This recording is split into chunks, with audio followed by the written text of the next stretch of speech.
¿Ya? Bueno, la semana pasada estuvimos estudiando el tema del paralítico. Estuvimos estudiando un poco acerca del problema del paralítico. Y pues hoy vamos a estudiar un tema muy, muy bonito, la verdad.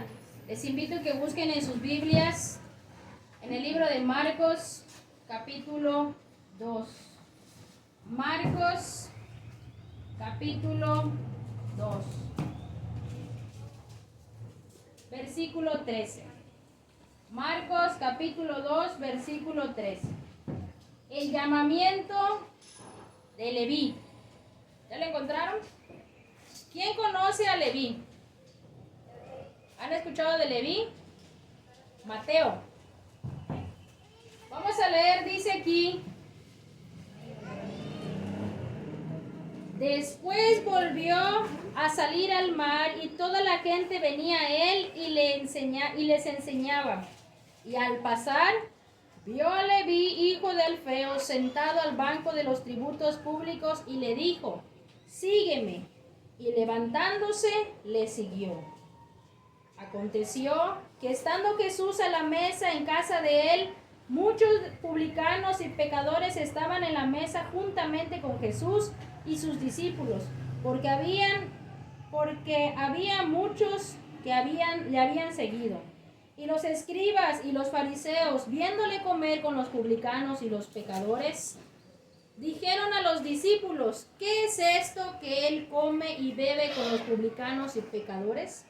Al oír esto, Jesús les dijo, los sanos no tienen necesidad de médico, sino los enfermos.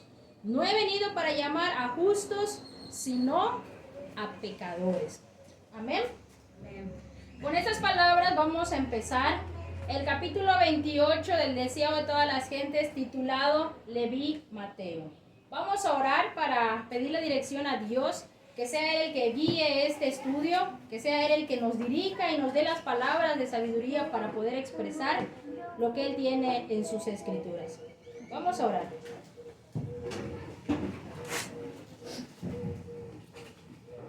Bondadoso Padre que estás en los cielos, Señor, te damos gracias, Padre bendito, porque hoy estamos reunidos una vez más, un sábado más, Señor. Has recobrado la salud en todos nosotros, Señor, y nos has dado la oportunidad de estar otra vez delante de tu presencia. Te pedimos, Señor, que en este lugar haya tu presencia, Señor, y nos des el entendimiento de tu palabra, Señor, de lo que tú quieres decir en este tema, en este escrito que has dejado, Señor, para nuestro conocimiento y entendimiento. Te pedimos, Señor, que sirva para nuestro espíritu, que podamos, Señor, comprender algunas de las cosas que tú tienes para nosotros. Todo esto lo dejamos, Señor, y te pedimos que, Padre, conforme a tu voluntad, bendigas a los niños que están en este lugar. Dales tu bendición, Señor, y fortaleza espiritual para aquel día, Señor, cuando un día han de enfrentarse, Señor, con tu palabra. Te pedimos, Padre, que nos guardes a todos nosotros y nos ilumines el entendimiento. En el nombre de tu Hijo amado Cristo Jesús lo pedimos todo. Amén. Muy bien. Hemos estado estudiando un poco de los discípulos. Estuvimos estudiando a Pedro la otra vez que fueron a pescar y que Jesús les llenó las redes, ¿se acuerdan? Saliendo de eso inmediatamente estuvimos estudiando también lo que era el leproso y estuvimos estudiando lo que era el paralítico, que era un mismo tema que se titulaba Puedes limpiarme. Hoy vamos a ver un tema que se llama Leví Mateo, hablando de uno de los discípulos de Jesús. Leví Mateo significa regalo de Dios. Regalo de Dios significa Mateo. El nombre Mateo significa regalo de Dios. Acordémonos que antiguamente se les ponía el nombre conforme el padre creía que ahora sí que iba a ser ese niño. Entonces Mateo significa regalo de Dios. Y por lo que vemos se llama Leví Mateo. ¿Leví de qué tribu viene? De los levitas. De los levitas. ¿Y a los levitas qué era lo que tenían que hacer los levitas? ¿Destinados a qué estaban los levitas? Juan venía también de la tribu de Leví. ¿Y tenía que ser qué? Sacerdote. Él tenía que estar en el sacerdocio. Leví venía de esa tribu, Leví Mateo venía de esa tribu de Leví y también estaba destinado al sacerdocio. Pero Leví tiene un gran problema, porque sí es un gran problema en su tiempo. Leví se vuelve publicano. ¿Y qué es publicano? Ahorita vamos a ver qué es publicano. ¿A qué se dedicaban los publicanos? Porque Leví era publicano. Dice aquí, entre los funcionarios romanos que había en Palestina, los más odiados eran los publicanos. ¿Quiénes eran los más odiados? Los publicanos. Mateo tenía un problema. Se había unido a trabajar para los romanos.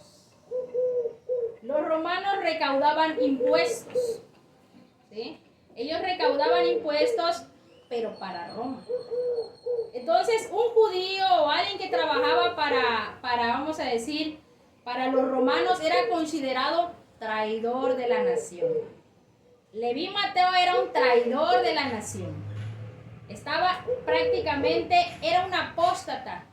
¿Por qué? Porque ya le trabajaba a los romanos. Era considerado como un traidor. Los publicanos tenían contacto directo con los gentiles también. ¿Sí? Acuérdense que, los publicanos no tenían mucha entrada en las iglesias también. Como eran traidores de la nación, y muchos de los publicanos se hacían de dinero a costa del pueblo. O sea, todavía que cobraban impuestos para Roma, a veces cobraban de más. ¿Y todo eso que cobraban de más para quién era? Para ellos mismos. Se enriquecían a costa del pueblo, ¿sí? Dice aquí, entre los funcionarios romanos que había en Palestina, los más odiados eran los publicanos. El hecho de que las contribuciones eran impuestas por la potencia extraña era motivo de continua irritación para los judíos, pues les recordaba que su independencia había desaparecido. Solo el hecho de que Mateo trabajara para los romanos era un problema muy grande. Aparte de que lo hacía traidor, les hacía recordar a los judíos que eran sometidos ¿ante quién? Ante Roma. Ellos les recordaba que ya no eran libres, les recordaba que ellos tenían que vivir a costa de lo que Roma decía. ¿Sí? Y eso los irritaba. ¿Y la agarraban contra quién? Contra los publicanos. Dice aquí, los cobradores de impuestos no eran simplemente instrumentos de la opresión romana, cometiendo extorsiones por su propia cuenta. Muchos de los publicanos, aparte de que cobraban lo que Roma, aparte de ser traidores, aparte de trabajar para Roma, robaban. Porque parte de esas ganancias cobraban de más, ese dinero era para ellos. Dice aquí, un judío que aceptaba este cargo de la mano de los romanos era considerado como traidor. Y a la honra de su nación, se le despreciaba como apóstata. Se le calificaba como los más viles de la sociedad. Una persona que trabajaba como publicano en ese tiempo era considerado apóstata. Dice aquí, se le despreciaba. ¿A cuántos de nosotros nos han despreciado? ¿Cómo se siente el desprecio? El desprecio se siente feo. Imagínense, todos los judíos despreciaban a Leví Mateo. No era considerado digno de ser un judío porque prácticamente era un traidor. Estuve estudiando un poco acerca de este tema y un publicano tenía, vamos a decir, tenía muchas restricciones. Ya era desterrado, era rechazado no solamente por la sociedad judía, sino también por las sinagogas. Era totalmente mal visto, no había entrada para ellos. Es como que yo les diga que no hay entrada aquí para cierto tipo de personas. La entrada al reino de los cielos es para todos, buenos y malos. Ahora es quien quiera entrar, ¿sí? Dice aquí, a esta clase pertenecía Leví Mateo. quien después de 4 discípulos de Genezaret fue el siguiente en ser llamado al servicio de Cristo. Hasta aquí Jesús solo tiene 4 discípulos. Mateo va a ser el quinto. Es el siguiente que llamó Jesús. Los fariseos habían juzgado a Mateo según su empleo. Mateo era juzgado, tal vez Mateo no robaba, tal vez solamente trabajaba para Roma. Pero los publicanos tenían un problema. Todo aquel judío que trabajaba para Roma era conocido, o vamos a decir, tenía serios problemas con el dinero. Era ambicioso. ¿Sí? Quería dinero. Y para querer dinero, muchos de nosotros, por ejemplo, Leví Mateo, había apartado la iglesia de él.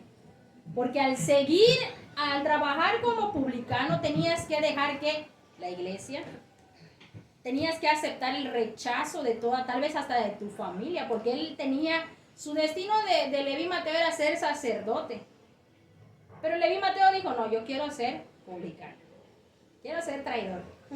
O sea, suena triste y feo, pero Mateo tomó esa decisión de ser publicano. Dice aquí, los fariseos habían juzgado a Mateo según su empleo, pero Jesús vio en este un hombre con corazón dispuesto a recibir la verdad. Nosotros siempre juzgamos por las apariencias. Tenemos ese problema tan grande que lo que vemos es lo que juzgamos. Sí, la Biblia dice, por sus frutos lo conoceréis. Pero también no olvidemos que existe algo adentro de cada uno de nosotros que solamente Dios puede ver. Y aquí Jesús dice aquí que Jesús vio en un corazón dispuesto a recibir la verdad. A pesar de que Mateo era traidor, a pesar de que Mateo era ladrón, a pesar de que Mateo pues era lo peor de lo peor, porque dice que era lo más vil trabajar como publicano. Había algo en su corazón que Jesús vio. Así como en cada uno de nosotros, a pesar de nuestros pecados, hay algo que Jesús ve, y por eso estamos aquí. Hay algo que por mucho que nosotros tengamos defectos, errores, pecados, porque Mateo tenía hasta ahorita una serie de pecados y serie de problemas sociales, porque al tener pecados nos metemos en problemas sociales, ¿sí? Mateo ya era rechazado por la sociedad. Pero dice aquí que Jesús vio algo en su corazón, ¿sí? Que él estaba dispuesto a recibir la verdad. Como vemos, Leví tenía un destino de ser sacerdote, por lo que podemos entender un poco que él conocía las Escrituras. Venía de una familia, vamos a decir, cristiana. Venía de una familia de conocimiento bíblico. Más adelante podemos ver que también su hermano se une como discípulo de Jesús. Y también podemos ver que su madre y su padre también se vuelven a Cristo. Sí, pero eso está en otros versículos de la Biblia que podemos estudiar después. Dice aquí, en la medida en que el convincente Espíritu de Dios le revelaba su pecaminosidad, anhelaba pedir ayuda a Cristo. Él en su corazón tenía problemas. Él sabía que tenía problemas de pecado. Y él anhelaba pedirle ayuda a Cristo. Yo me imagino a Leví Mateo sentado cobrando impuestos. Habrá visto algunas veces pasar a Jesús. Y en algunas veces quizás le quiso hablar. Pero el problema de pecado con nosotros es que el pecado nos aleja de Dios. Cuando nosotros tenemos un problema de pecado, eso nos aleja de Dios. Dice aquí, pero acostumbrado al carácter exclusivo de los rabinos y no había creído que este gran maestro se fijaría en él. Mateo ya estaba acostumbrado a que todos lo rechazaban. Jesús podía ser uno de ellos. Si yo me acerco a Jesús, quizás me rechace. Si yo me acerco a Jesús, quizás no me haga caso. Si yo me acerco a Jesús, puede usar palabras hirientes para mí. Y créanme que eso se utiliza ahorita mucho en la iglesia. Si nosotros nos acercamos a la iglesia, no va a faltar el hermano que hable mal de nosotros. Eso hacían los fariseos. Y eso se hace hoy en día en muchas de las iglesias. En muchas de las iglesias se hace esto. Que tienes que ser intachable para estar dentro de una congregación. Pero vamos a ver lo que va a ser Jesús, porque más adelantito en el que estábamos leyendo, dice que los fariseos, después, porque ahora vamos a ver, vamos a seguir leyendo. Dice aquí: así había ido con los discípulos antes llamados. No, dice aquí: sentado en su garita de peaje un día, el publicano vio a Jesús que se acercaba. Allí estaba Mateo. Vio a Jesús que se acercaba. Grande fue su asombro al oírle decir: sigue. Jesús ya había visto a Mateo. Jesús ya conocía lo que había en su corazón de Mateo. Pues no vio su pecado, vio a Mateo. A veces nosotros vemos el pecado de la persona y no vemos a la persona. Jesús vio a la persona, no vio su pecado. Y Jesús le dice a Mateo: sígueme. Hasta aquí, ¿a cuántos Jesús le ha dicho que lo sigan? Yo creo que a cada uno de nosotros Dios nos ha hecho un llamado. Y nos ha dicho: sígueme. Dice: Mateo, dejadas todas las cosas, levantándose, le siguió. No vaciló, ni dudó, ni recordó el negocio lucrativo que iba a cambiar por la pobreza. Le bastaba estar con Jesús, poder escuchar sus palabras y unirse con Él en su obra. Acá hay un punto muy importante. Un publicano que se levantaba en esos tiempos y dejaba ese puesto, nunca más iba a volver a ser recibido en ese trabajo. Mateo sabía y estaba dispuesto a dejar ese trabajo para siempre. Dice aquí que el trabajo era lucrativo, le dejaba muchas ganancias a Mateo. Había mucho dinero de por medio. Mateo, cuando pasó Jesús y Jesús le dijo: sígueme, Mateo no dudó, él sabía cuáles eran las condiciones de ese trabajo. Los romanos, si un publicano se levantaba y decía: ya no quiero trabajar, los romanos no lo volvían a aceptar ahí. Y Mateo estuvo dispuesto a dejar toda esa riqueza por Jesús. Mateo dice que sin pensarlo, dejó todo. Hoy en día nosotros primero esperamos a acomodarnos, económicamente hablando, socialmente hablando, profesionalmente hablando, con una carrera o algo. No digo que esté mal que pensemos en lo material, siempre y cuando tenga una medida. Mateo no pensó como nosotros a veces pensamos, que nosotros queremos todavía hacer cosas y después, si me da tiempo, sigo a Jesús. Es un problema como que si no nos interesara Dios. No lo vemos de esa manera, pero realmente estamos rechazando a Jesús por un ídolo material. Y dice la Biblia: no puedes servir a dos señores. Amarás más a uno y despreciarás al otro. Amaremos más el dinero, amaremos más el negocio, amaremos más el trabajo. A veces estamos en un puesto en el que somos respetados, en el que ganamos bien y no estamos dispuestos a dejar eso por Jesús. Tenemos miedo de ver cómo nos va después. Tenemos miedo a la escasez. Tenemos miedo a la pobreza. Tenemos miedo al qué dirán nuestros amigos, vecinos, familiares. Porque seguir a Jesús a veces pareciera ser muy costoso. Pero Mateo no pensó en eso. Mateo no dijo: ¿qué voy a hacer? Todavía tengo planes de construir una casa. Todavía quiero comprarme un carro. Mejor cuando se dé la vuelta a Jesús unas 10 veces más, ya me voy con Él. No. Mateo en ese mismo momento dijo: sí. Dice que en ese mismo momento que Jesús le dijo: sígueme, no lo dudó. Y Jesús ya sabía lo que había en el corazón de Mateo. Sígueme, le dijo Jesús. Y Mateo se levantó y le siguió. A Mateo en su riqueza y a Andrés y Pedro en su pobreza. Hay algo que hizo Jesús con estos discípulos, una prueba. Acuérdense que cuando Pedro y su hermano estaban pescando, ¿qué hizo Jesús? No habían pescado nada. ¿Qué hizo Jesús? Les llenó ¿qué? Las redes. ¿Tenían abundancia o no tenían abundancia? Y ahorita Mateo, ¿tenía abundancia o no tenía abundancia? ¿Y nosotros tenemos abundancia o no tenemos abundancia?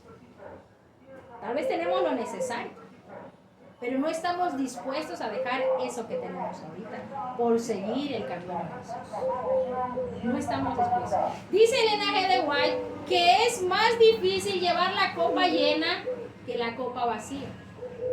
La copa llena se derrama. Es un peligro confiar en las riquezas. Es un peligro confiar en esto, porque la copa llena se lleva, ¿cómo se lleva? Con más dificultad. Es más difícil seguir a Jesús con la riqueza que sin la riqueza. Aunque en sí también hay muchas personas que no tienen, pero por querer tener también hacen un lado a Jesús. ¿Sí? Bueno, el caso de Mateo era que, y de los otros discípulos, era que Jesús los había probado en la riqueza. Recordemos que en los tiempos de Jesús había mucha escasez. Y al tener, pues era algo que no cualquiera podía. Y rechazar eso era como dejarlo todo. ¿Sí? Dice aquí, en el momento del éxito, cuando las redes estaban llenas de peces, eran más fuertes los impulsos de la vida antigua. Jesús pidió a los discípulos a orilla del mar que lo dejasen todo para dedicarse a la obra evangélica. Así también, dice, es probada cada alma para ver si el deseo de los bienes temporales prima sobre la comunión con Cristo. ¿Cuál es tu deseo más grande? ¿Jesús o tus bienes materiales? Aquí está donde Jesús te prueba. Sígueme. ¿Estás dispuesto a seguir a Jesús? ¿Estás dispuesto a dejar tu trabajo, tu empresa, tu negocio, tu comodidad para seguir a Jesús? Hay dos clases de cristianos, por así decirlo. Los que nunca han venido de pecado, sino que vinieron y decidieron seguir a Jesús y dicen, bueno, pues no tengo necesidad de nada, ¿no? O sea, nunca he caído tanto en las drogas, no sé lo que es realmente el pecado.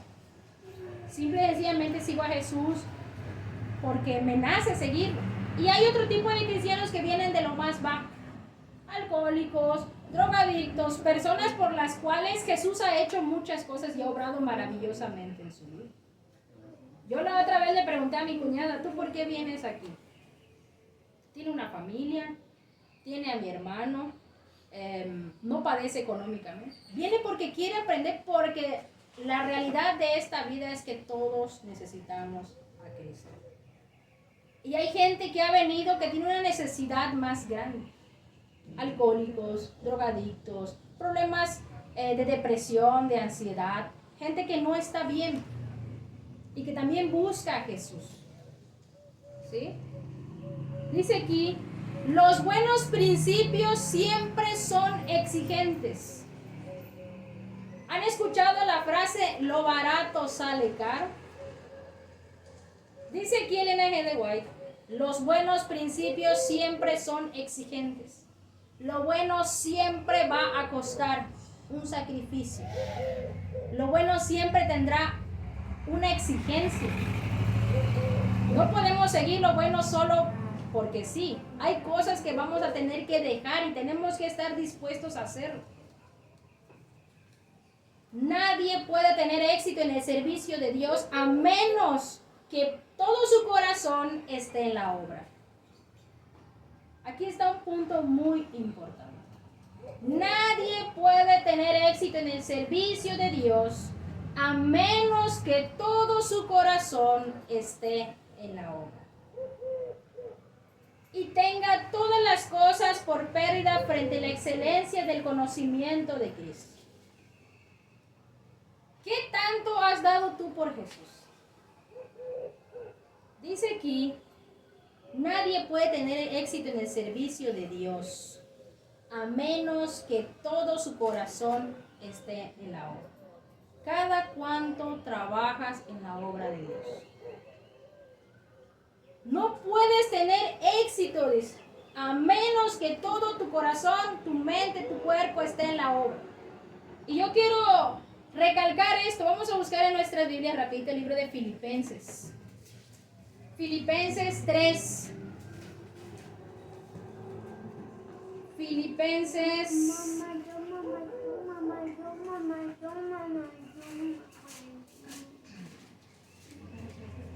Filipenses 3.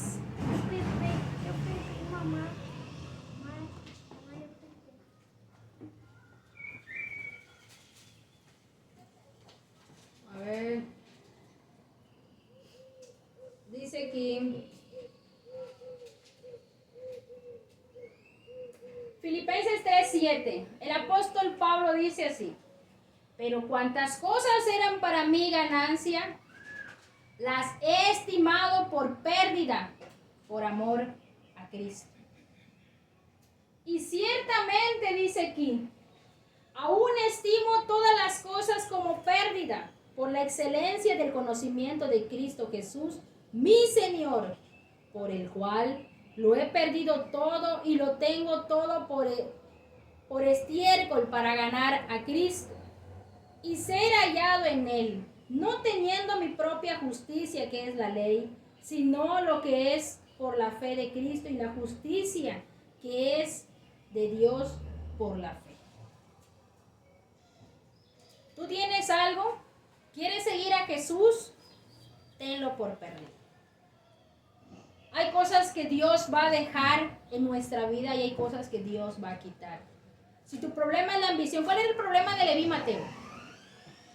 Mateo estuvo dispuesto a dejar a su familia, a dejar la iglesia, al escuchar todos los días el rechazo del pueblo. ¿Por qué razón? Por una razón económica. ¿Y qué le dijo Jesús? Sigue. No le dijo Jesús que lo dejara todo, a diferencia del rico. ¿Se acuerdan del joven rico? Al joven rico le dijeron: ¿qué necesito hacer para tener la vida eterna? Vende todo lo que tienes, dáselo a los pobres y sígueme. Pero Jesús ya sabía lo que había en el corazón de Mateo. Ya sabía que Mateo estaba pidiendo ayuda en lo profundo de su ser. No hubo necesidad que Jesús le dijese: vende todo lo que tienes, dáselo a los pobres y sígueme. No, simple y sencillamente Jesús le dijo: sígueme. ¿Sí? Dice aquí: nadie que haga reserva alguna puede ser discípulo para Cristo. Muchos de nosotros todavía estamos pensando en construir una casa, en establecernos todavía económicamente bien. Todavía estamos pensando en comprarnos un carro, en comprarnos muchas cosas, y estamos enfocados allí. Y al estar enfocados allí estamos perdiendo de vista al que está pasando a un lado, que es Jesús, que pasa y nos dice: ven y sígueme. Dice aquí: cuando los hombres aprecien la gran salvación, se verá en su vida un sacrificio propio que vio en la de Cristo. Se regocijarán en seguirle donde quiera que los guíe. Dice aquí: el llamamiento de Mateo al discipulado excitó gran indignación. ¿Qué creen que sintieron las personas que estaban alrededor y escucharon que Jesús le habló a Mateo? ¿Qué creen ustedes que escucharon esas personas? Había mucha gente ahí, había gente que no tenía tanto problema social. Esa gente escuchó cuando le dijeron a Mateo: sigue. ¿Qué sintieron? Dice aquí que sintieron indignación. Se sintieron indignados. ¿Cómo puede ser posible que Jesús haya puesto sus ojos en Mateo? ¿Cómo puede ser posible que habiendo tanta gente aquí que puede servir a Jesús de una manera muy diferente, él haya puesto sus ojos en Jesús, en Mateo? ¿Cómo puede ser posible que los ojos de Jesús se hayan dirigido en Mateo precisamente? Había muchas personas allí que hubieran querido también trabajar para Jesús. Pero Jesús tenía los ojos en Mateo. A Mateo fue dirigida las palabras, a nadie más. Dice aquí: El llamamiento a Mateo al discipulado excitó gran indignación. Que un maestro religioso eligiese a un publicano como uno de sus acompañantes inmediatos era una ofensa a las costumbres. No era una ofensa a Dios, era una ofensa a sus tradiciones, era una ofensa a sus costumbres, era una ofensa a sus prejuicios. A lo que ellos creían era una ofensa. No era una ofensa a Dios que Jesús haya llamado a Mateo. Al contrario, como dice que ahí en el cielo hay gozo cuando ¿qué? Cuando un pecador se arrepiente. Pero los prejuicios. Nosotros, por ejemplo, podemos ver a alguien que conocemos que a veces quiere seguir a Jesús y nosotros decimos, no creo que vaya a poder con tanta carga en la obra. Pero a veces ellos son los que más están listos, aún que nosotros. Dice aquí, apelando a los prejuicios de la gente, los fariseos esperaban volver contra Jesús la corriente del sentimiento popular. Se creó un extenso interés entre los publicanos. Los publicanos que estaban allí cerca se interesaron por ver qué es lo que está pasando. Se asombraron de que Jesús había llamado a Mateo. Su corazón fue traído hacia el divino maestro en el gozo de un nuevo discipulado. Mateo anhelaba llevar a Jesús sus antiguos asociados. Mateo también quería llevar a los que conocía. Cuando nosotros recién vamos conociendo a Jesús, ¿qué hacemos? Queremos mostrarle a las personas que conocemos, traerlos para acá, enseñar. Muchos de nosotros agarramos, cuando apenas vamos empezando la carrera cristiana, estamos muy contentos. Yo no sé quién ha estado tan contento cuando empieza a conocer un poco de la Biblia, que quiere compartirlo a los que lo conocen. Mateo deseaba, dice, anhelaba llevar a Jesús sus antiguos asociados, a sus amigos publicanos. Por consiguiente, dio un banquete en su casa. Mateo hizo algo que nosotros a veces no hacemos. Mateo estaba gozoso, estaba contento. Hizo un banquete en su casa e invitó a todos sus amigos, los publicanos. Invitó a parientes, familiares, no sé si fueron o no. Pero Mateo hizo un banquete grande, porque dice aquí la escritura dice que había mucha gente en esa mesa. ¿Pero qué tipo de gente creen ustedes que estaban en esa mesa? A Jesús le dicen que ¿por qué come con publicanos y pecadores? A ver, voy a preguntar. ¿Qué tipo de gente creen ustedes que estaba ahí?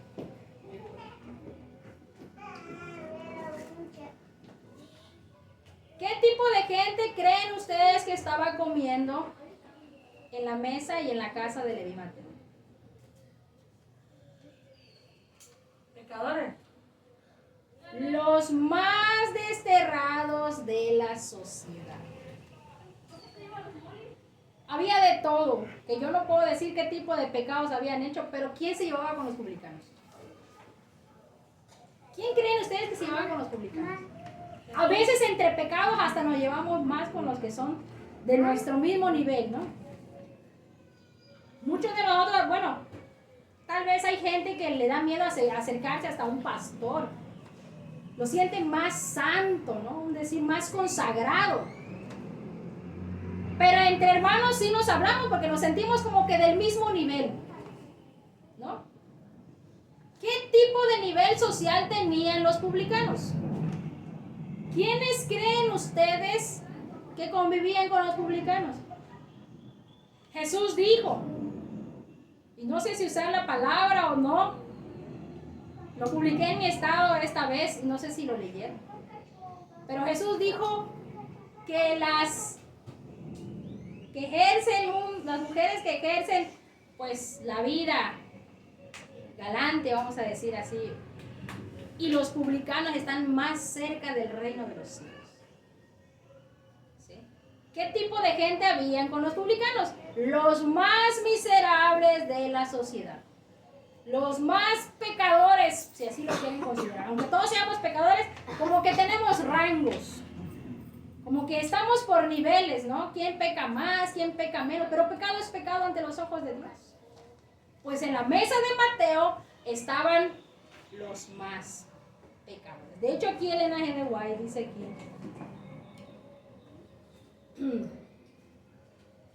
Dice aquí. Convocó, dice, por consiguiente dio un banquete en su casa y convocó a sus parientes y amigos.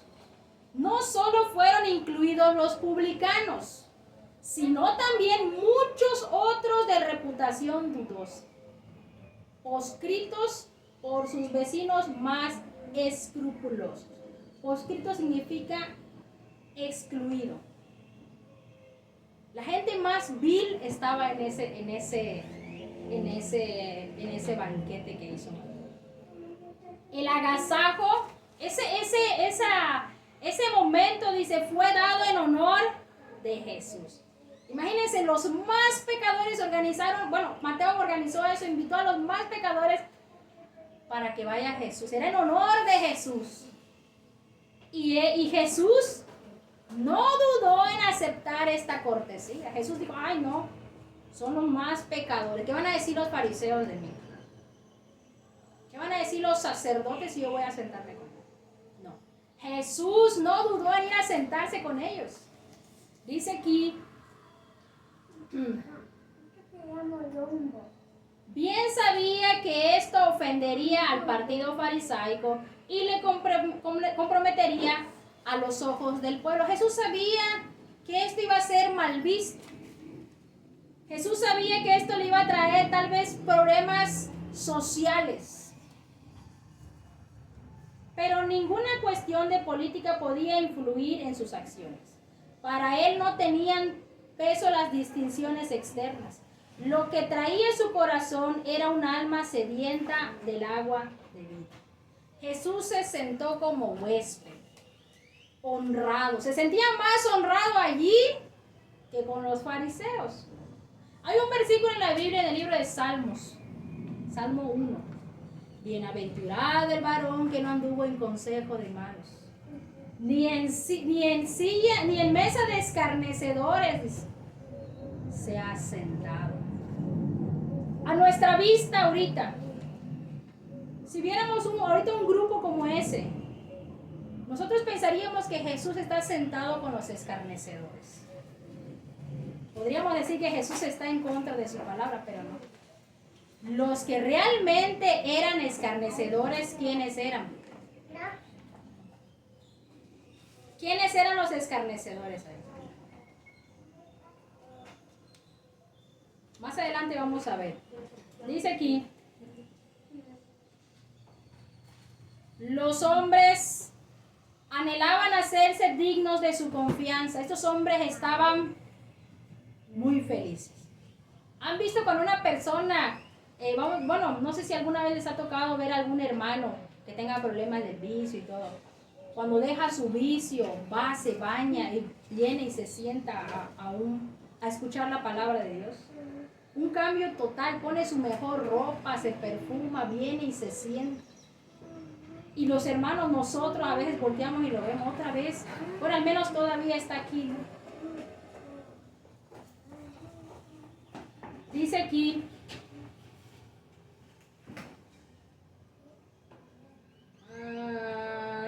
dice, sobre sus corazones sedientos caían sus palabras con poder bendecido y vivificador, despertando nuevos impulsos y presentando la posibilidad de una nueva vida a estos parias de la sociedad. En reuniones como estas, no fueron pocos impresionados por la enseñanza del Salvador, aunque no le reconocieron hasta después de su ascensión. Voy a resumir esto. Aquí todos están sentados, están contentos, quieren agradarle a Jesús, quizás muchos se acercaron a platicar con Jesús, querían ganarse la confianza de Jesús. Pero quiero decirles que en ese momento no todos dejaron su puesto de publicanos. Aunque muchos publicanos comieron con Jesús en ese momento, no todos los publicanos dejaron su puesto. Dice aquí el espíritu de profecía que hasta después que Jesús ascendió al cielo, o sea, cuando murió, resucitó y se fue, Cuando Pedro empieza a predicar, dice que 3,000 se convirtieron. Habían muchos de los que estuvieron sentados con Jesús. Muchos publicanos se convirtieron, pero después, aquí estamos hablando cuando apenas Jesús está reuniendo a sus discípulos. ¿Cuántos años pasaron para que estas personas pudieran reflexionar? ¿Cuántos años más hicieron dinero? ¿3 años? ¿4 años? ¿Cuánto tiempo más hicieron dinero estos publicanos y después se arrepintieron? Es que no hay tiempo para decir cuándo tú te vas a arrepentir. Eso lo determina Dios y conforme tú quieras. Dice aquí, había entre ellos muchos que habían oído por primera vez la verdad en la mesa de los publicanos y algunos de ellos llegaron a ser mensajeros del Evangelio. Para Mateo mismo el ejemplo de Jesús que el banquete fue una constante lección. El publicano despreciado vino a ser uno de los evangelistas más consagrados y en su propio ministerio siguió muy de cerca las pisadas del maestro. Bueno, ahora viene la parte, ahora sí que vienen a arruinar la fiesta, ¿no? Dice aquí, cuando los rabinos supieron de la presencia de Jesús en la fiesta de Mateo, aprovecharon la oportunidad para acusarlo. Pero decidieron obrar por medio de los discípulos. Miren, en el libro de Santiago dice que la lengua es muy peligrosa. Que ¿quién puede controlar su lengua? Aquel que controle su lengua dice que viene a ser varón perfecto. No sé si lo han leído alguna vez. El libro de Santiago. Santiago 5, si no me equivoco. Dice ahí que aquel que domina su lengua es varón perfecto. ¿Sí? Pero aquí los rabinos dicen que van a obrar por medio de los discípulos. ¿Qué hace su maestro comiendo ahí? Eso se le llama, ¿cómo le decimos nosotros aquí? ¿Les metió qué? Cizaña, dicen por ahí. Les metió a los discípulos cizaña. No fueron ellos inmediatamente a enfrentar a Jesús, sino que a los discípulos, dice aquí, cuando los rabinos supieron de la presencia de Jesús en la fiesta de Mateo, aprovecharon la oportunidad para acusarle, pero decidieron obrar por medio de sus discípulos, despertando sus prejuicios. ¿Qué son prejuicios? ¿Qué son prejuicios? Prejuicio. Algo que yo creo, ¿no? Un juicio que todavía no lo determino al 100, pero yo considero que esta persona, bueno, vamos a decir, juzgar mal, juzgar a medias. Muchos de nosotros tenemos prejuicios de muchas cosas o de muchas personas. Entonces, este tipo de personas levantaba prejuicios. Dice aquí, esperaban en enajenarlo a su maestro. Su recurso consistió en acusar a Cristo ante sus discípulos y sus discípulos ante Cristo, dirigiendo sus flechas a donde había más probabilidad de producir heridas. Lo que quería Jesús, lo que querían estos discípulos, estos rabinos, era que Jesús se enfrentara con sus discípulos y los discípulos enfrentaran a Jesús. ¿Cómo enfrentarían ustedes esto? A ver, Liz, ¿qué haces tú sentada en esa mesa con pecadores? ¿Qué dirías tú? ¿Ah? Conviviendo, ¿no? O sea, ¿qué hacen ustedes allí sentados? A veces no tenemos ni cómo decir qué haces tú con este, qué haces. Todos aquí estamos en esa mesa. Porque todos aquí somos pecadores. Hagan de cuenta que estamos en la mesa de Mateo. Todos tenemos pecados muy diferentes a los otros. Y hay gente allá afuera que cree que tiene más santidad que nosotros. Y que si bien acaba de decir, ¿qué hacen ustedes aquí con estos pecadores? Todos nosotros estamos en esa mesa, ¿no? Y estamos gozosos de estar en la mesa con Jesús. Porque estamos viéndolo de este lado. Pero ¿qué pasaría si estuviéramos del otro lado de los fariseos? ¿Cómo nos veríamos nosotros? ¿O qué sentiría que usted, una pregunta, vamos a decir, qué sentiría su iglesia si le ve a usted sentada aquí? La critica. Eso es lo que es lo que los fariseos sentían cuando la gente estaba sentada allí con Jesús. ¿Sí? Dice aquí, ellos querían que Jesús tuviera un problema con sus discípulos. ¿Qué hacen sentados allí? A ver, porque es un maestro. Si es un maestro espiritual, ¿qué hace sentado? Era contaminarse. Sentarse con los publicanos era contaminarse. Y no sabemos, como les digo, qué otro tipo de personas habían ahí.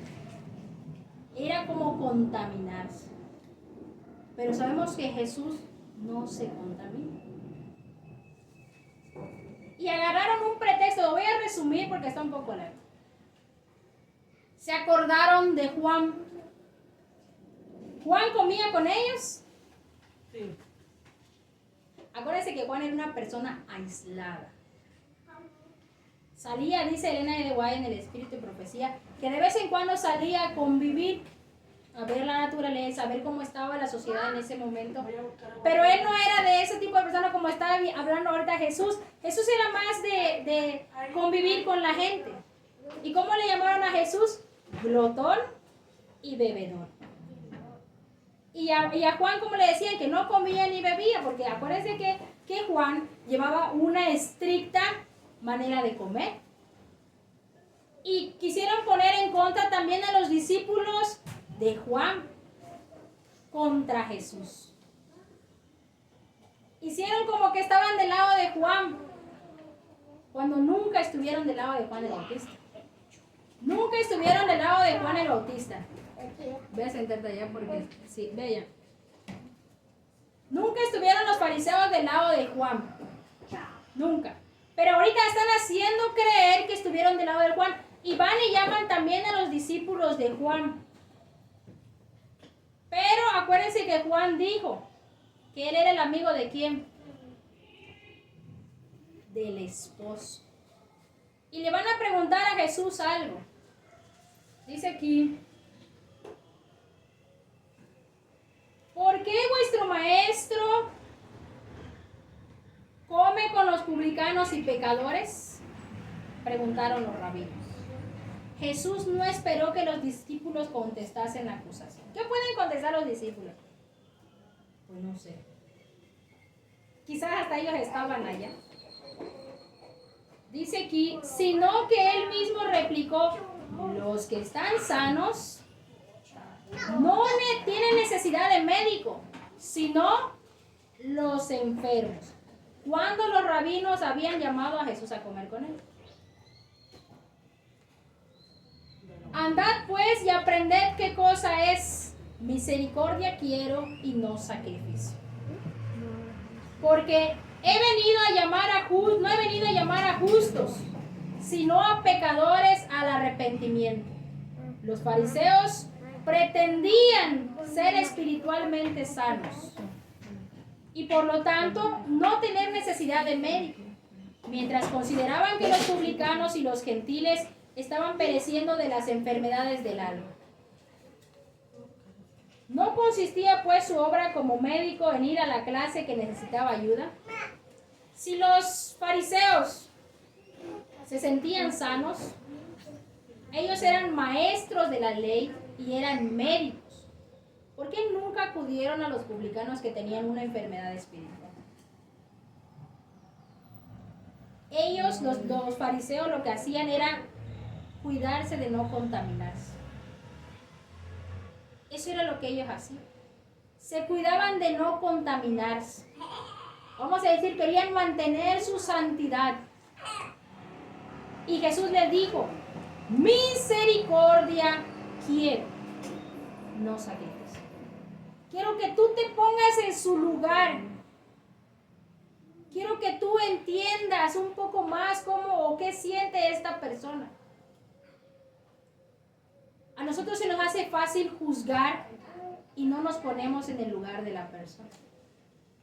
No sabemos qué lo llevó al alcoholismo, no sabemos qué lo llevó a la drogadicción, No sabemos qué tipo de infancia tuvo, qué traumas tiene, qué problemas mentales puede tener que lo ha llevado a esa gravedad, a ese gran pecado que ahora carga.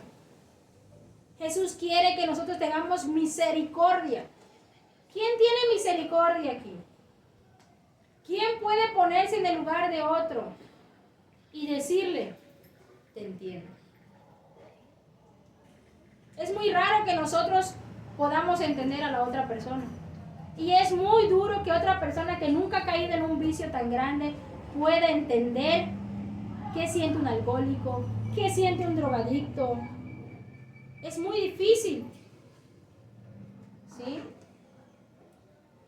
Dice, aunque los fariseos tenían en alto concepto a sí mismos, estaban realmente en peor condición. ¿Quién estaba en peor condición? Estaban en peor condición los fariseos. Vamos a leer rapidito el libro de Lucas 18. Esta era la manera en la que pensaban los fariseos. Lucas 18.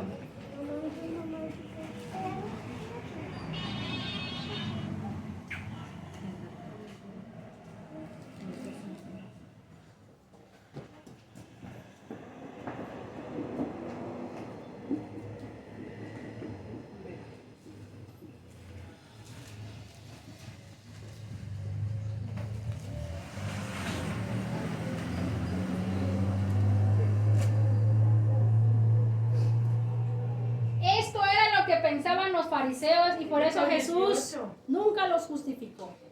Dice aquí la parábola del fariseo y del publicano. A unos que confiaban en sí mismos como justos y menospreciaban a los otros, dijo también esta parábola. Dos hombres subieron al templo a orar. El uno era fariseo y el otro publicano. El fariseo, puesto en pie, oraba consigo mismo de esta manera: Dios, te doy gracias porque no soy como los otros hombres, ladrones, injustos, adúlteros, ni aún como este publicano. Ayuno 2 veces a la semana, doy diezmos de todo lo que gano. Mas el publicano, dice aquí, acuérdense que el publicano no podía entrar ni a la sinagoga. Dice aquí que de lejos, dice. Mas el publicano, estando lejos, no quería ni aún alzar los ojos al cielo, sino que se golpeaba el pecho diciendo: Dios, sé propicio a mí, pecador. Os digo, dice Jesús, que éste descendió a su casa justificado antes que el otro. Y aquí viene un punto muy importante. Porque cualquiera que se enaltece será humillado, y el que se humilla será enaltecido. ¿Cómo eran los fariseos? Lo hemos estudiado mucho. Ya bueno, nosotros que ya llevamos un poquito aquí. ¿Cómo eran sus vestimentas? ¿Cómo era su porte? ¿Cómo era su manera de hablar? Tenían autoridad ante la sociedad. Ellos se sentían perfectos. Tenían la economía, tenían la reputación intachable, entre comillas, se creían santos. Pero Jesús dice aquí, el Espíritu de Profecía, que su condición de ellos era peor que la de los publicanos. Porque el publicano sí sentía su necesidad de Jesús. El publicano sí sentía la necesidad de un médico. Ellos ya se sentían sanos. Ellos ya no necesitaban de Jesús. Pensaban que por sus obras iban a ser justificados ante el cielo. Pero lo hemos leído y lo hemos repasado tantas veces. No por tu obra, para que no te gloríes. No es por lo que tú haces que tú tienes entrada allí. No por lo que tú haces vas a estar más cerca de Jesús. Humíllate, porque el que se humilla será enaltecido. Pero el que se enaltece, el que se cree que ya está bien, el que ya cree que porque diezma, porque ofrenda, porque todos los sábados predica, porque todos los sábados está sentado aquí, porque toda la semana estudia su Biblia, porque hace obra de caridad, piensa que ya está bien, tiene un problema. Humillemos nuestro corazón como lo hizo Mateo, como lo hicieron esos publicanos de esa mesa. Porque me imagino que a pesar de todo dudaron en irse a sentar allí. Pero a pesar de todo fueron. La iglesia, la palabra de Dios es para todos. Para los drogadictos, para los borrachos, para aquellas personas que quizás han hecho cosas que por nuestra mente no han pasado. Ellos tienen oportunidad. A veces nosotros juzgamos que porque mata, que porque viola, porque hace muchas cosas, pero también para ellos hay oportunidad. Cosa que nosotros no vemos, Dios sí puede ver en ellos. ¿Sí? Dice aquí, los publicanos tenían menos fanatismo. La semana pasada estuvimos hablando un poco del fanatismo. El solo estar por costumbre, el solo estar por el qué dirán los demás. Porque yo les puedo asegurar que hay hermanos que a veces ni quieren venir. Pero para que no hablen mal de mí, voy a sentarme allí. Ya no vienes por amor. Ya nomás vienes por compromiso. Y Dios nos dice, no seas fanático. No lo hagas por quedar bien. Hazlo porque lo necesitas. Todos necesitamos a Jesús. Todos. Dice aquí, los publicanos tenían menos fanatismo y suficiencia propia. ¿Qué podía hablar de bien un publicano de sí mismo? Soy publicano, tengo dinero, me desecharon de la iglesia, pero estoy feliz. No, el publicano no tenía nada que hablar bien de sí mismo. Así eran más susceptibles a la influencia de la verdad. Jesús dijo a los rabinos, andad pues, aprended qué cosa es misericordia quiero y no sacrificio. Así demostró mientras aseveraban exponer la palabra de Dios, ignoraban completamente su espíritu. Aunque ellos aparecían conocer esto por completo, no tenían el espíritu de Dios. Tú puedes saberte esto completo. Puedes hablar bonito, así como yo a veces predico y todos pueden decir que soy una persona totalmente espiritual. Pero si no tenemos el Espíritu de Dios, no somos nada. Mucha gente se sabe eso. Hay gente que he escuchado que es atea, que me ha dicho, he leído la Biblia 3, 4 veces, 5 veces, 10 veces. Y por más que tú me quieras convencer, me gusta ser ateo, me siento feliz, me siento mejor así, no creo en Dios. Ya he leído esto 10 veces. Pero hay una cosa que te falta, el Espíritu. La fe. El Espíritu de Dios. Y hay dentro de las iglesias muchas personas que conocen esto, que lo pueden leer de arriba para abajo, de abajo para arriba, con los ojos cerrados, se lo saben de memoria, pero no tienen el Espíritu. Si no tienen el Espíritu, no sirve. Los fariseos se lo sabían, los escribas todo el tiempo hacían a mano los escritos de las profecías, así los escritos del Antiguo Testamento, se lo sabían, pero no todos tenían el Espíritu de Dios. ¿Sí? Los publicanos pues no eran así, no podían hablar bien de sí mismos, eran excluidos, eran totalmente pecadores, pero tenían un corazón dispuesto. Y hoy en día hay mucha gente dispuesta a dejar que Cristo toque su corazón. Los fariseos fueron acallados por el momento, pero quedaron más resueltos su enemistad. Buscaron luego a los discípulos de Juan el Bautista.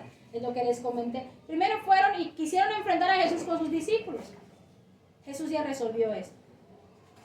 Los enfermos necesitan un médico. Aquí estoy, dice Jesús. Pero entonces no quedaron contentos y fueron a buscar a los discípulos de Juan. ¿No se supone que Juan anunció de que él era el Mesías? ¿Cómo va a ser el Mesías? Ve a ver dónde está sentado. Tu maestro Juan no hacía esas cosas. ¿Por qué Jesús sí lo hace? A ver, ¿por qué Jesús sí se sentaba ahí? ¿Saben ustedes por qué Jesús sí se sentaba ahí? Dice aquí. Pero ahora que Jesús había venido y andaba entre gente comiendo y bebiendo en su mesa, le acusaban de glotón y bebedor. Los mismos que hacían esa acusación eran culpables. Y vean lo que dice aquí. Así como Satanás representa falsamente a Dios y le reviste de sus propios atributos, la conducta de sus mensajeros de Dios fue falseada por esos hombres perversos. Hay gente que dice, no escuches a esta persona porque esto y esto hizo. Este es un problema que viene desde allí. Satanás, dice el Espíritu Profecía, que él se vestía con el carácter de Dios y hacía que Dios tuviera su carácter de él. Sus palabras de Satanás era decir que Dios es así, así, cuando el que realmente era así, ¿quién era? Él mismo. Fueron a decirle a los discípulos de Juan, oye, ¿por qué tú esto? ¿Por qué Jesús está sentado allí? Tu maestro no era así.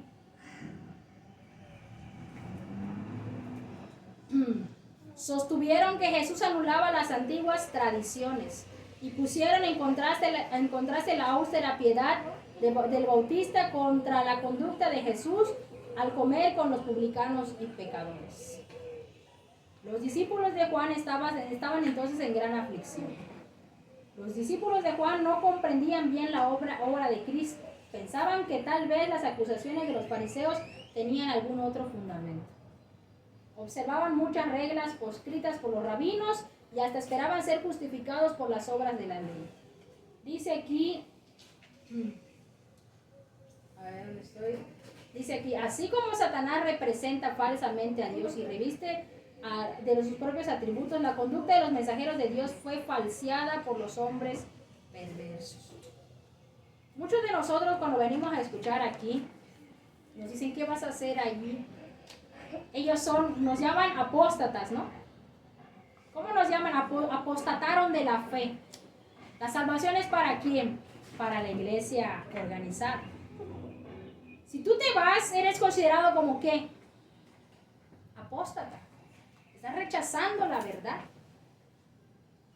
Pero sabemos que cuando Dios habla, se ve. ¿No? Dice aquí, los discípulos de Juan no comprendían la obra de Cristo, dice. Observaban muchas reglas proscritas por los rabinos y hasta esperaban ser justificados por las obras de la ley. El ayuno era practicado por los judíos como un acto de mérito. Y las más estrictas ayunaban 2 días cada semana. Los fariseos y rabinos ayunaban 2 veces por semana, y lo acabamos de leer en la oración de Lucas. ¿Ayunaban cuántas veces? 2 veces a la semana. 2 veces a la semana. Dice aquí, el ayuno era practicado por los judíos como un acto de mérito, y los más escritos ayunaban de 2 días cada semana. Los fariseos y los discípulos de Juan ayunaban cuando los últimos vinieron a Jesús con la pregunta. También los discípulos de Juan ayunaban.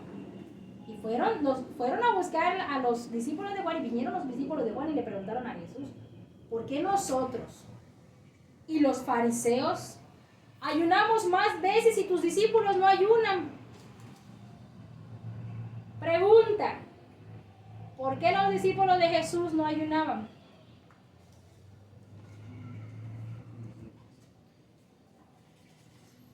De que yo tengo entendido, porque Jesús estaba con ellos. Así es. Jesús les contestó afectuosamente. Dice que él no quiso decir, no ayunen. No, él no dijo. El ayuno es correcto ayunar. Dice aquí, Jesús contestó afectuosamente. Jesús no se puso en su plan, por así decir. Lo estaban fastidiando en la fiesta. Y aún así no se puso a discutir con ellos, afectuosamente. ¿Quién de nosotros cuando nos dice algo que no nos gusta, contestamos de buena manera? Nadie.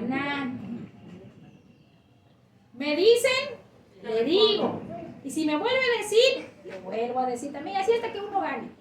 Jesús contestó afectuosamente, con cariño, con mansedumbre, con respeto, con educación. No trató de corregir su concepto erróneo del ayuno, sino tan solo respecto a su propia misión, y lo hizo empleando la misma figura del bautista. Jesús, el que tiene la esposa, acuérdense lo que dijo Juan el Bautista. El que tiene la esposa es el esposo, más el amigo del esposo. ¿Se acuerdan cuando leímos eso? ¿Quién era el amigo del esposo? Juan. Que está de pie y le oye, se goza grandemente de la voz del esposo. Así pues, este es mi gozo cumplido. Juan, a pesar de que, leímos la vez pasada en la historia de Juan, que Juan no tuvo tanto acercamiento con Jesús, quiso y no vio tantas obras que Jesús hizo, porque ya cuando Jesús empezó a hacer milagros, él estaba ¿dónde? En la cárcel. Quiso ver, de hecho cuando estaba en la cárcel leímos que quería hablar con Jesús, pero Jesús no pudo ir a verlo por las razones que habíamos estudiado. Dice aquí, los discípulos de Juan no podían menos recordar estas palabras de su maestro, y siguiendo la ilustración, Jesús dijo, ¿pueden hacer ustedes que los que están en las bodas ayunen, entre tanto que el esposo está con ellos? ¿Qué hay en una boda? Regocijo, amor, gratitud. Cuando una persona se casa es un gozo tremendo. Va a empezar a instalarse una nueva familia, una nueva vida, con la persona que uno quiere. Es un gozo. Casarse ha de ser un gozo muy, muy bonito, porque Jesús lo toma como ejemplo de la gloria de Dios. Es algo hermoso. ¿Sí? Voy a resumirlo porque el tema está un poquito más largo. Lo voy a resumir. Hasta aquí. Jesús se sentó con los publicanos a comer y con otro tipo de pecadores. Los rabinos no les gustó este tipo de esta acción que hizo Jesús. Lo van a fastidiar. Quisieron usar a sus discípulos primero. ¿Sí? ¿Hasta ahí vamos bien? Como los discípulos no se dejaron influenciar, van a buscar a los discípulos de Juan el Bautista y atacan a Jesús con el ayuno. Dice Elena G. de White, el Espíritu Profecía, que los fariseos ayunaban por cosas vanas. Cuando querían ganar una guerra, ellos querían recuperarse de la opresión romana. Muchas veces por eso ayunaban, por ganar una guerra, por algo propio, ¿no? De hecho aquí dice, las palabras de Cristo habían evocado un cuadro brillante, pero lo cruzaba una densa sombra que solamente su ojo discernía. Vendrán días, les dijo, cuando el esposo les será quitado. En ese momento estaba el esposo allí, estaba Jesús, pero Jesús dijo, vendrán días en los que el esposo les será quitado. ¿Cuándo iba a ser ese día? Cuando iban a crucificar a Jesús. Exactamente. Dice aquí, entonces ayunarán en aquellos días. Cuando viesen a su Señor traicionado y crucificado, los discípulos llorarían, ayunarían. En las últimas palabras que les dijera en el aposento alto, dijo, un poquito y no me veréis, y otra vez un poquito y me veréis. De cierto os digo que vosotros lloraréis y lamentaréis, y el mundo se alegrará. Empero, aunque vosotros estéis tristes, vuestra tristeza se tornará en gozo. Dice aquí, cuando saliese de la tumba, su tristeza se trocaría en gozo. Después de su ascensión, iba a estar ausente en persona, pero por medio del Espíritu Santo estaría todavía con ellos. Y no debían pasar su tiempo en lamentaciones. Esto era lo que Satanás quería. Deseaba que diesen al mundo la impresión de que habían sido engañados y chasqueados, pero por la fe debían mirar al santuario celestial donde Jesús ministraba por ellos. Debían abrir su corazón al Espíritu Santo, su representante. Cuando Cristo no estuviera personalmente con ellos y no alcanzaran a discernir el Consolador, entonces sería más apropiado para ellos ayunar. Pregunta, ¿nosotros debemos ayunar o no debemos ayunar? ¿Por qué? Pues yo en mi punto, pues yo digo que sí, porque en este tiempo hay mucha necesidad espiritual y pues es una manera como nos fortalecemos espiritualmente. Ahora sí, como dice la hermana White, en este tiempo va a ser mucho más la tentación de Satanás. Dice el Espíritu Profecía que 10 veces más está la tentación Sí. que en los tiempos de Jesús. Y es cierto, con el acceso telefónico que ahora tenemos, podemos ver diferentes tipos de cosas. Dice la Biblia que lo que entra por el ojo contamina el cuerpo. Tal vez no lo hagamos físicamente, pero hoy en día estamos más tentados. Y para que nosotros salgamos de la tentación y podamos tener más convivencia con Jesús, debemos limpiar nuestro cuerpo de toda impureza. Y para eso es el ayuno. De hecho, el Espíritu Profecía, hermana, que creo que 2 comidas serían lo más justo, ¿no? En un día. ¿Cuántas comidas hacemos nosotros? 4 Desayuno, almuerzo, cena. Se me antoja algo, vuelvo a comer. El cuerpo no descansa, ni el espíritu, ni el alma tiene una conexión con Dios. Porque está embotada nuestra mente. Nosotros nos conectamos con Dios por medio de ¿qué? El cerebro. Si el cerebro no descansa de tanto trabajo que tiene todos los días en el estómago, ¿cómo puede conectarse con Dios? Miren, les voy a explicar un poquito nada más cuántas cosas nos alejan de Dios. El Wi-Fi afecta el cerebro. La comida afecta el cerebro. Las distracciones y lo que la tele nos muestra o lo que el internet nos muestra afecta el cerebro. Nuestros propios pensamientos afectan al cerebro. ¿Cuándo mi cerebro va a tener una conexión con Dios? Por eso es importante el ayuno. Pero no el ayuno. Muchas personas ayunan porque así lo manda la Biblia nada más. Ayuna porque realmente quieres cambiar. Ayuna porque realmente quieres estar más cerca de Jesús. No porque sea una ley bíblica o un mandato bíblico. El ayuno es una sugerencia si tú quieres hacerlo. Si tú deseas tener más conexión con Jesús.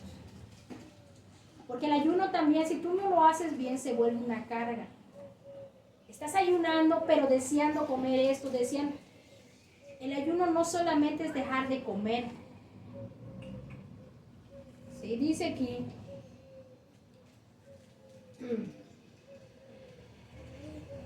El verdadero ayuno no es una sencilla práctica ritual.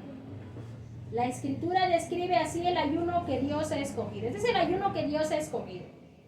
Desatar las ligaduras de impiedad. Deshacer los haces de opresión.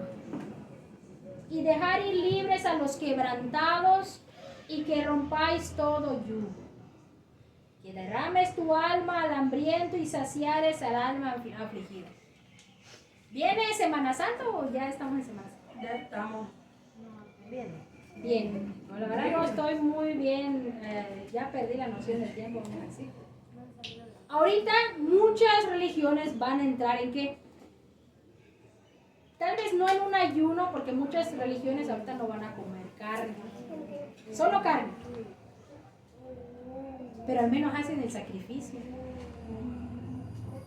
No. Mi papá decía antes que no era tanto solo dejar de comer carne.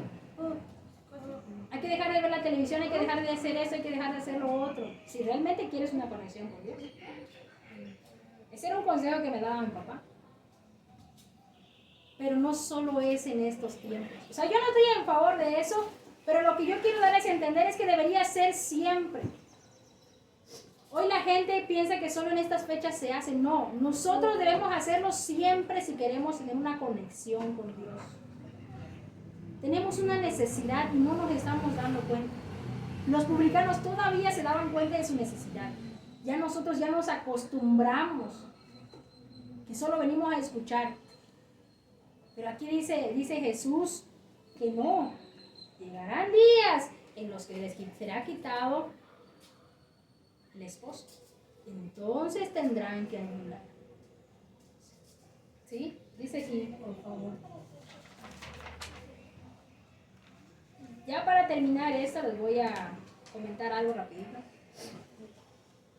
Yo no había entendido esta parte de la Biblia, donde dice que nadie pone, ¿cómo se llama? Remiendo nuevo en vestido viejo.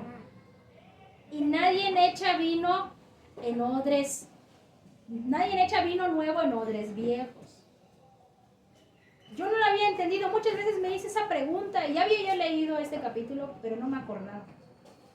¿Por qué dice esto la Biblia que no se puede remendar una ropa vieja con un pedazo de ropa nueva? Le estuve estudiando y le estuve comentando aquí que yo no lo había entendido. Hay un significado para eso. Jesús les dijo después de tanto show, les dijo Jesús, nadie pone paño nuevo, ¿no? Dice paño nuevo, remiendo nuevo en ropa vieja. No se puede mezclar las doctrinas que ya están establecidas con la verdad nueva. Lo que Jesús estaba presentando en ese momento era algo nuevo para su tiempo. A pesar que tenían las escrituras, a pesar que los escribas todos los días y gente que tenía escritos en su casa, no lograba entender. Lo que Jesús estaba presentando era algo nuevo, una enseñanza nueva, pero de la misma escritura. ¿Qué quiero decir con esto? Se había mal enseñado las escrituras. Y yo quiero preguntarles algo. ¿No estamos en el mismo tiempo? Hoy en día la verdad se ha convertido en ese odre viejo. Que cuando ya vaciamos la verdad pura, se rompe el odre.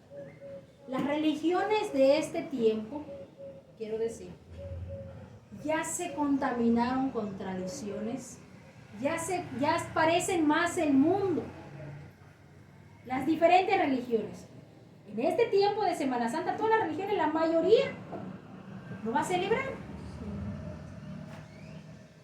Incluso la iglesia adventista, hay partes que dice que no, pero ahí está metido. ¿Qué quiero decir con esto?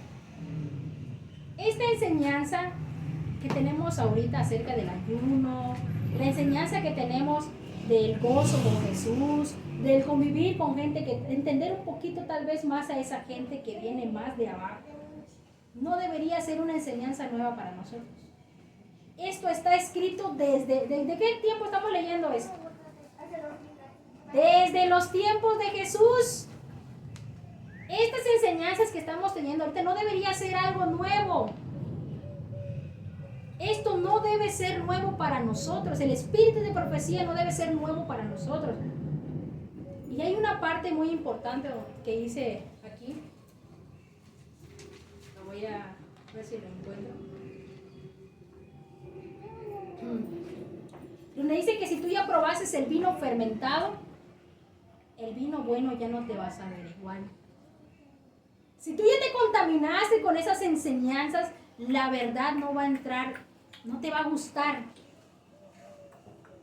Los fariseos estaban bebiendo del vino fermentado, que cuando Jesús vino a presentar un vino limpio y bueno, no les gustó. Así va a pasar con todos nosotros y con todas las diferentes religiones que no acepten las buenas nuevas de Jesús. Si somos un odre viejo, los odres, ¿saben qué son los odres? Era donde se echaba el vino, pero una vez que el vino se echaba, solamente podía servir para ese vino. Si vaciaban ese vino y le ponían otro nuevo, se rajaba. Entonces Jesús dijo eso. No puedes echar el vino nuevo en un odre que ya fue usado, porque si tú lo echas se va a romper. y no va a servir. Hoy en día nosotros estamos contaminados de diferentes tipos de creencias, tradiciones. Es muy difícil que nos saquen esa tradición de nosotros. Es muy duro. Estamos acostumbrados a la convivencia con los hermanos, estamos acostumbrados a convivir solamente, a hacer un club social entre hermanos. Estoy aquí porque es que me cae bien el hermano y todo. No vamos por el hermano. Debemos ir por Jesús. Nadie pone remiendo nuevo en vestido viejo. No se aprecia bien. Al contrario, cuando van a costurar una ropa, ¿qué hacen? Rompen otra que ya no sirve. ¿O quién va a romper una ropa nueva? Nadie. La verdad no está siendo apreciada. Dice aquí, una religión legal no puede nunca conducir las almas a Cristo. Porque es una religión sin amor y sin Cristo. Una religión que está basada en que tú tienes que hacer eso, tú tienes que hacer. Yo le platiqué a usted, ¿se acuerdan? No le voy a pedir de sus diezmos, de sus ofrendas, ayune, deje de comer esto, haga eso. Sí, el consejo está, pero no es obligatorio. Es el que quiera realmente acercarse a Jesús. Una religión que te dice lo que tú tienes que hacer, dice, nunca te va a conducir a Jesús. Nunca te va a conducir a Jesús. ¿Sabes por qué? Porque es una religión sin amor. Es una religión sin amor. Una persona que te da leyes y te dice lo que tienes que hacer al pie de la letra no te está enseñando quién es Jesús. Te está enseñando lo que tú debes hacer después de haber conocido a Jesús. Pero si no lo conociste, ¿cómo puedes obrar? Dice aquí, una religión legal no puede nunca conducir las almas a Cristo porque es una religión sin amor y sin Cristo. El ayuno y la oración motivada por el espíritu de justificación propia es una abominación a Dios. Si yo ayuno solo porque me lo dicen, es una abominación a Dios. Tú lo tienes que hacer porque realmente tú sientes esa necesidad. Porque si tú lo estás haciendo porque el hermano te dijo, porque el pastor te dijo, porque te ves mal, porque tú no ayunas y todos los demás sí ayunan, es una abominación. Una oración que no nazca de ti, que solo lo hagas por hacer o porque te lo piden, puede ser una abominación si no viene de corazón, si no viene con necesidad, si no viene con amor. ¿Sí? Dice aquí, la solemne asamblea para adorar la repetición de ceremonias religiosas es una humillación externa. El sacrificio impotente proclama que el que hace cosas se considera justo, con el derecho al cielo. Pero todo esto es un engaño. Nuestras propias obras no pueden nunca comprar la salvación. Este mensaje es para la iglesia final. La iglesia que solo está obrando. La iglesia que piensa que por sus obras se va a salvar, dice aquí, se están engañando. Todo esto, dice el Espíritu de Profecía, es un engaño. Nuestras propias obras no pueden nunca comprar la salvación. Como fue en los días de Cristo, así es hoy. Los fariseos no conocen su indigencia espiritual. A ellos llega el mensaje. ¿Quién conoce el mensaje a la iglesia de la Odisea? Porque tú dices que eres rico y te has enriquecido. Pero yo te digo que eres, ¿qué dice aquí? Y no tengo necesidad alguna de ninguna cosa. Y no conoces que eres un cuitado y miserable, pobre, ciego y desnudo. Yo te amonesto, dice Jesús. Si tú has pensado hasta ahorita que tus obras te van a salvar, si tú has pensado hasta ahorita que por sentarte los sábados a escuchar o por dar una predicación el sábado te vas a salvar, Jesús dice, yo te aconsejo que de mí compres oro afinado en fuego para que seas rico de verdad. Que seas vestido de vestiduras blancas. ¿Cuáles son las vestiduras blancas en la espiritualidad? El carácter.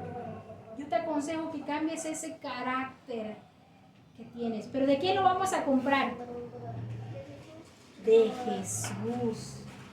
¿Dónde vas a aprender ese carácter? Cada vez que leemos El deseo de todas las gentes, de hecho es un libro que es recomendado que se lea en el último de los tiempos. Cada vez que leemos, a ver niños, ¿qué han aprendido del carácter de Jesús? Rigo. Tiene un carácter fuerte. Un carácter hermoso. Tiene un carácter que no lo doblegas fácilmente. Un carácter manso y humilde. ¿Qué dice Jesús? Aprended de mí, que soy manso y humilde de corazón, y hallaréis descanso para vuestras almas. Porque mi yugo es fácil y ligera mi carga. Jesús quiere que tengas esa vestidura blanca. Jesús quiere que tú tengas ese carácter, pero ¿lo vas a adquirir de quién? De Jesús. No con tu suficiencia propia. No con tus propias obras.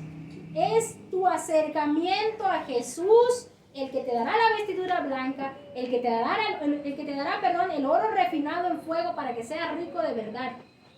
Porque ahorita somos pobres, miserables, ciegos y desnudos. Compremos las vestiduras. Jesús está dispuesto a darlo. He aquí estoy a la puerta y llamo. Si alguno oye mi voz y abre la puerta, entraré a él, cenaré con él y él conmigo. Jesús está dispuesto a darte ese carácter. Jesús está dispuesto a darse su oro refinado. Lo que está aquí escrito, Jesús está dispuesto a darte. Está dispuesto a que tú lo entiendas. Está dispuesto a darte el espíritu que necesitas. Yo te aconsejo que de mí compres oro refinado en fuego. Sí, dice aquí. La fe y el amor son el oro probado en fuego. Pero en el caso de muchos, el oro se ha empañado y se ha perdido el rico tesoro. La justicia de Cristo es para ellos como un manto sin estrenar. Ese vestido blanco, quizás muchos de nosotros ni lo ha estrenado. El carácter de Jesús no lo hemos estrenado.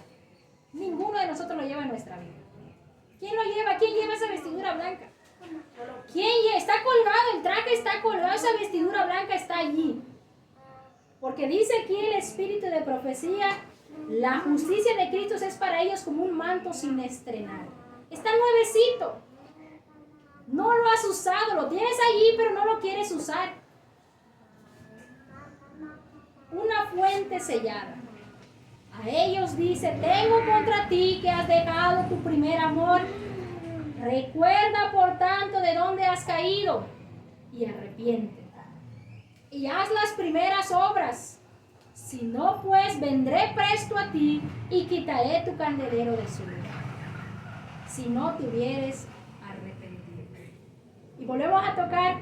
Cuida que otro no te quite tu corona. Haz lo que Jesús te está pidiendo ahorita y no sea que otro lo venga a hacer por ti. Porque si Él lo hace por ti, esa corona que era para ti será pasada a otro. ¿Por qué? Por tu flojera, por tu vanidad, por querer tener los bienes de este mundo. ¿Estás dispuesto a dejar la gloria del cielo? ¿Estás dispuesto a dejar tu corona? Arrepiéntete, dice Jesús. Los sacrificios de Dios son el espíritu quebrantado. Quebranta tu espíritu. Contrita tu corazón y humíllate. No despreciarás tú, oh Dios, un corazón así. El hombre debe despojarse de sí mismo antes que pueda ser en el sentido más pleno, creyente en Jesús. Entonces el Señor puede hacer del hombre una nueva criatura. Los nuevos odres pueden contener el nuevo vino. El amor de Cristo animará al creyente con su nueva vida.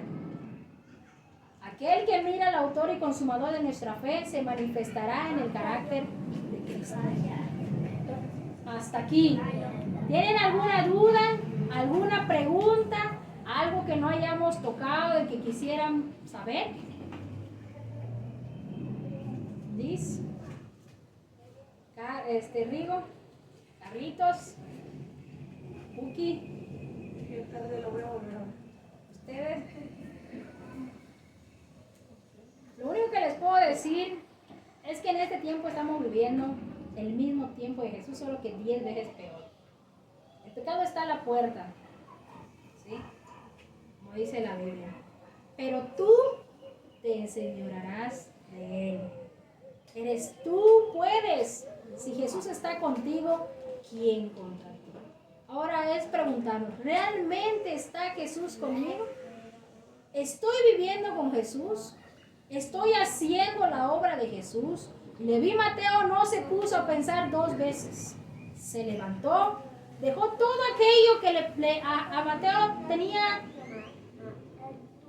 tenía quizás un futuro en su mente. Ese futuro que tenía él planeado en su mente lo dejó. Y cambió drásticamente su vida al seguir a Jesús. Y Mateo se refiere en su escritura, Mateo el publicano. Él mismo, hasta el último, en el escrito de la Biblia, se sigue refiriendo a él como Mateo el publicano. Porque él muestra cuán grandes cosas Jesús hizo por él. Y él se volvió, dice Elena G. de White, uno de los más fieles predicadores al servicio de Dios.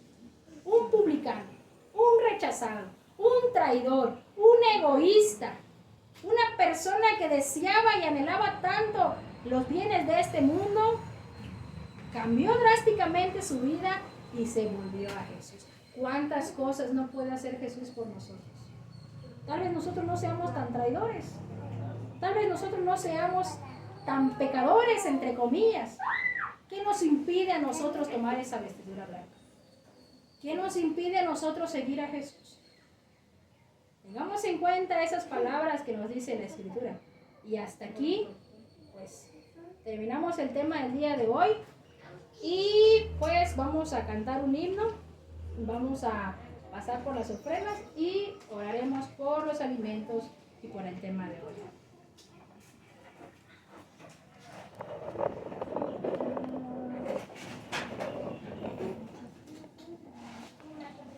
quítame eso de la cara.